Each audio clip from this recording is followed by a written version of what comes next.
You are standing in a cave in southern France. It is 50,000 years ago. On the ground in front of you are bones, not animal bones, human bones, and they have been cracked open the exact same way you would crack open a bone to get at the marrow inside. Someone ate this person on purpose. Stop and sit with that for a second. Not attacked, not killed in a fight that got out of hand.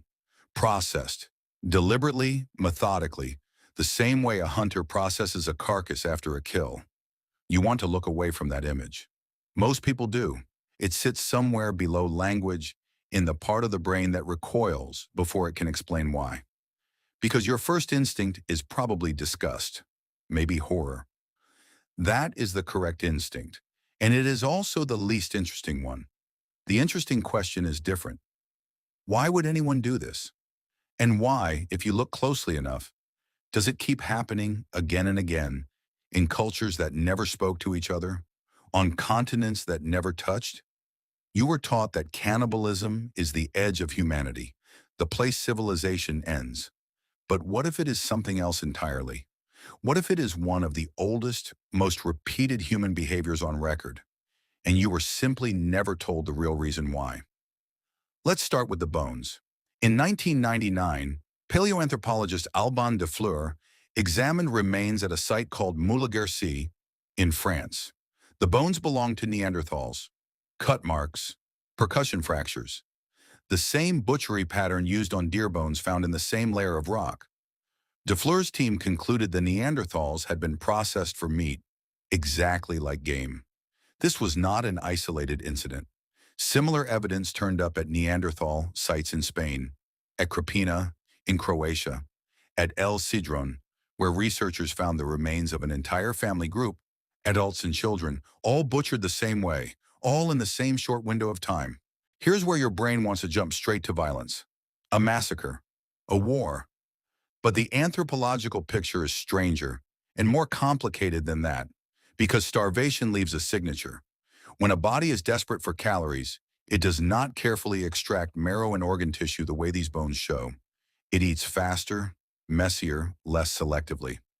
Some of these sites show patient, careful butchery, the kind of care usually reserved for something sacred, not something merely edible. Which brings you to a word anthropologists use to split this behavior into two very different categories: survival cannibalism and ritual cannibalism. You already understand survival cannibalism, even if you have never used the term. It is the Donner Party, trapped in the Sierra Nevada in 1846, snow past the rooftops, 45 days without food. It is the Uruguayan rugby team, stranded on a glacier in 1972, whose story became the film Alive. Desperate people, doing an unthinkable thing because the alternative was certain death. You can judge that, but you probably will not, because you know somewhere in your gut that you cannot promise you would behave differently. Ritual cannibalism is the one that unsettles you more, because there was no emergency, there was a choice. In the 1960s, anthropologist Beth Conklin lived among the Wari people of the Brazilian Amazon.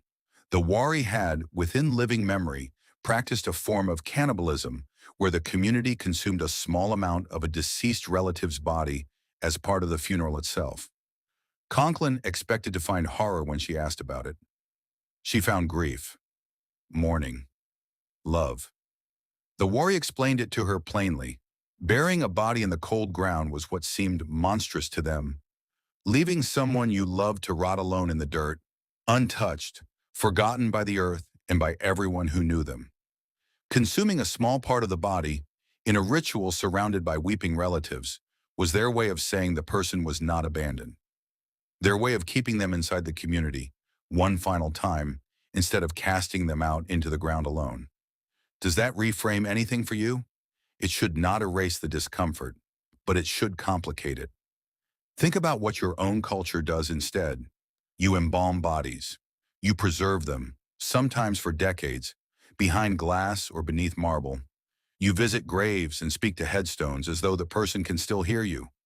Every culture builds some ritual to argue with the same unbearable fact, that the people you love eventually stop existing in front of you. The Wari simply built a different argument than you did. not a better one, not a worse one, a different answer to the exact same impossible question. Because now you are looking at two totally different human impulses wearing the exact same word. One driven by starvation, one driven by love and grief turned inside out. Same act, opposite motive. There is a third category, and this is the one that gets stranger still.